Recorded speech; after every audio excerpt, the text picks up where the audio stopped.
that'll bring up the conqueror of Camden, Giancarlo Stanton.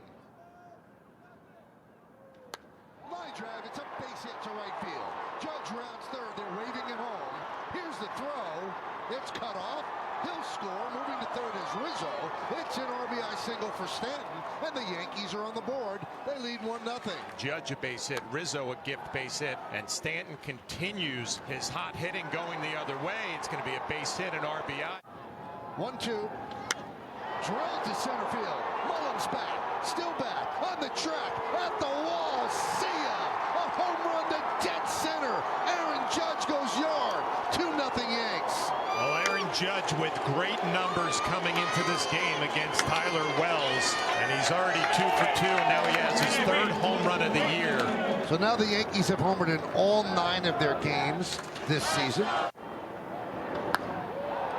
Fly ball, deep right, turning and looking is Santander. See ya! A 2-run home run for Cordero. It's 4-0 Yanks. When you watch him with this powerful swing, there's not a lot of extra movement. It's very simple. The ball jumps off his bat. Second home run of the year, a 2-run shot. A little abbreviated leg kick, but not overdone. Just gets great extension through the playing field and great backspin. Rizzo base hit and a strikeout. And Rizzo golfs one deep in the air to center. Mullins at the wall, and Mullins makes a terrific catch right up against the fence to rob Rizzo. He gets the ball as good as any center fielder around. That ball might have hit right on top of the wall and carried over. Made that look pretty easy, too. Gold Glove finalist from a season ago, Cedric Mullins, helping out his pitcher in a big way. And a base hit down the line for Anthony to greet him. It will be an extra base hit. It will bring in 2. Santander snaps out of a 1-for-19 funk with a big 2-run double to make it 4-2. Oh, back-to-back doubles. Abreu scoreless his first 2 appearances. And he's got a big arm, 98 miles per hour. That's where his fastball can get in that range, and Anthony waiting for it. That's what you call committing to a first pitch fastball right there. Drilled deep to left field. And that ball is gone. A home run. Judge's second homer of the game. And the Yankees lead 5-2.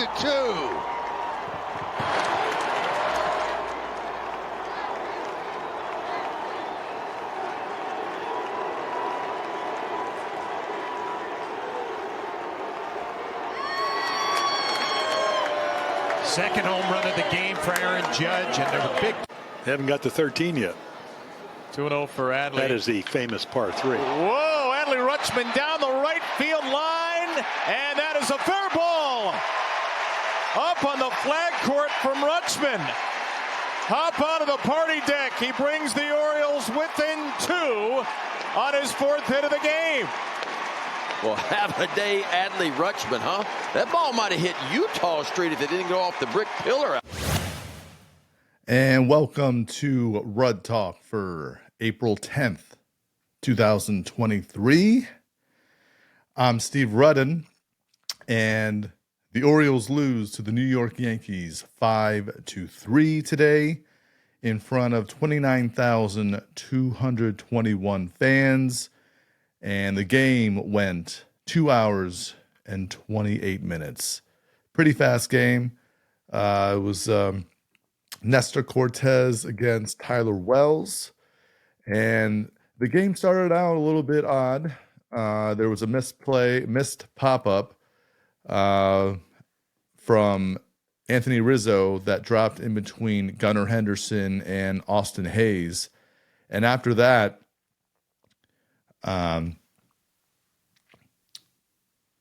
Giancarlo Stanton with an RBI single to give the Yankees a 1-0 lead.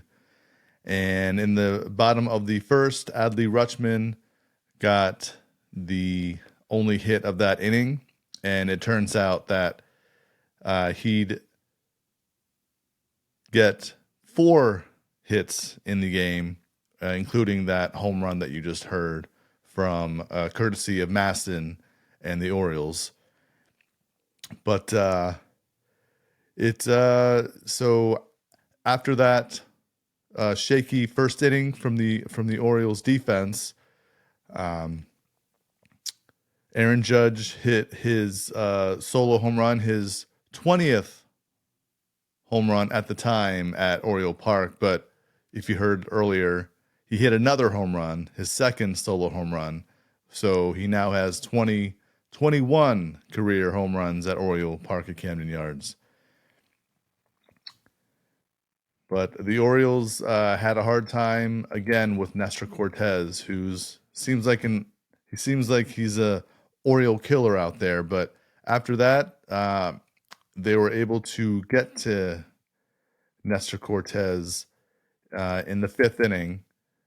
After Mullins flied out to open the 6th, Adley hit a bloop single, which made him 3 for 3 on the game. And then Ryan Mountcastle hit a double right afterwards, and that chased Nestor Cortez. And the next batter, Anthony Santander, he hit a 2-run home run off of Abreu to snap his 1 for 19 streak. So at the time, it was 4-2 after Franchi Cordero hit a 2-run home run to make it 4-0 Yankees. So Santander's 2-run double made it 4-2 Yankees. But after that, Austin Hayes struck out, and Ramon Urias also struck out. So that ended the rally for the Orioles. And then Tyler Wells is the second pitcher to go 6 innings or more. Kyle Gibson was the first. He went 7 on Tuesday in Texas. So after Tyler Wells left the game in the 6th inning, Danny Coulombe started the 7th, and he struck out Oswaldo Cabrera. Trevino popped out, and Franchi Cordero hit a single, but Coulombe was replaced by Logan Gillespie, and he walked Volpe, but he ended up getting LeMahieu to ground out to second to end the 7th. In the bottom of the 7th, Adam Frazier pinch hit for Jorge Mateo, and he ended up walking. Gunnar Henderson flied out to left field. Marinaccio comes in for the Yankees to face Terran Vavra, who pinch hit for James McCann, and he ended up striking out, and then Mullins popped out. And then in the top of the 8th inning, Judge, as you heard, hit his second solo home run of the game to make it 5-2. And then after that, Rizzo doubled, and then Carlos Stanton struck out, and then Gleyber Torres flew out, and Oswaldo Cabrera grounded out to end the top of the 8th. In the bottom of the 8th, that's where Adley Rutschman hit that bomb of a home run to cut the game to 5-3, and he ended his day 4 for 4, 3 singles and a home run. He's having a great year so far. I'm very, very happy with him, and I'm sure all the Orioles fans are happy with what he's doing so far this season. But after Adley's home run, Mountcastle flew out to left. Santander and Austin Hayes both struck out back-to-back. In the top of the 9th, for the Yankees, Trevino struck out, Cordero struck out, and Volpe pops out to end the inning.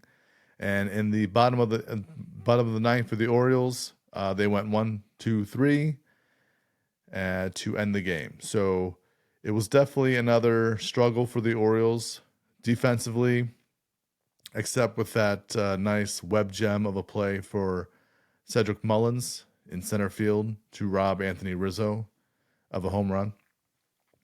But the final totals for every team, for everybody, the Yankees 5 runs, 9 hits, no errors. The Orioles, 3 runs, 6 hits, no errors. Nestor Cortez brings his record to 2-0 with a 2.61 ERA. Tyler Wells, 0-1 with a 3.27 ERA. And Holmes gets his 3rd save of the season.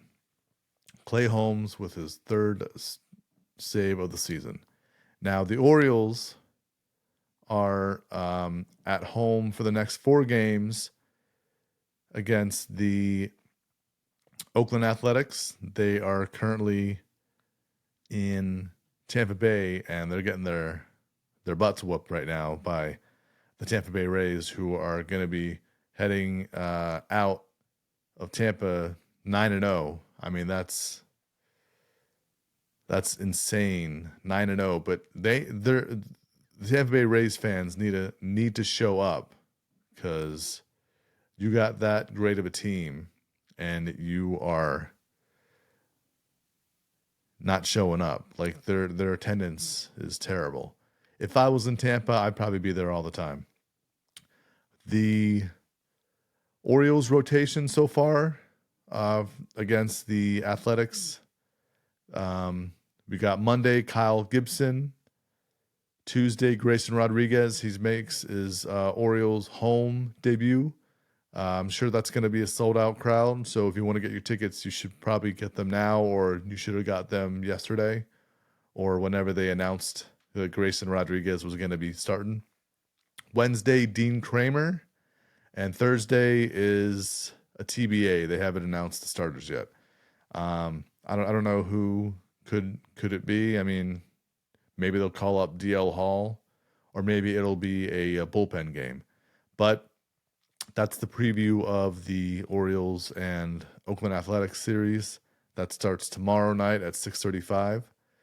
But on this Easter Sunday, the Orioles lose to the New York Yankees 5-3. Another heartbreaker. Defense did not do as well as it should. But, I mean, the Yankees are a great team. Nestor Cortez loves pitching against the Orioles, because the Orioles can never get to him except in this the 5th inning here, or the 6th inning. But yeah, so the Orioles need to figure out what's going on if they want to prove the critics wrong, and have those high expectations that everybody did have for them this season. They won 83 games last season. They got to do the same thing this season. So we'll see what happens, but I'll see you Tuesday morning for the recap of the Orioles and Athletics Game 1 on Monday night.